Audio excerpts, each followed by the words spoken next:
మా కూరల్లో ఏమి ఉండవు, మీకు ఏమి కనిపించవు, కానీ టేస్ట్ మాత్రం అద్దరిపోద్ది. ఒక లెవెల్లో ఉంటుంది అంతే. మళ్ళీ మళ్ళీ తింటారన్నమాట. ఒక్కసారి ఇలా సింపుల్గా నేను చెప్పినట్టుగా, నేను చేసినట్టుగా వండుకోండి మీరు.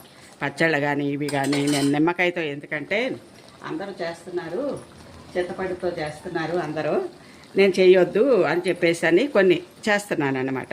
ఇక చింతపండుతో కూడా ఇప్పుడు చూపిస్తున్నా మీకు. చింతపండు కూడా వేస్తున్నాను కాబట్టి అన్నీ చూసి నేర్చుకుని చేసుకోండి, ఓకేనా. నేను మళ్ళీ ఇది మగ్గిన తర్వాత కూర చూపిస్తాను మీకు. మన కూర మగ్గింది ఏం చూద్దామండి. సూపర్.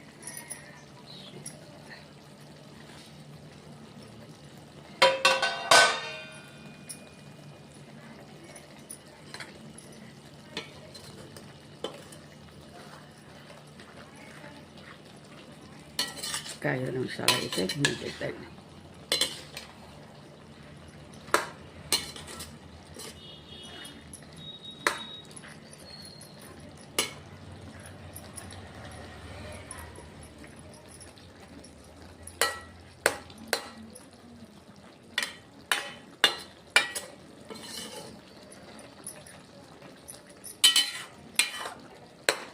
ఒక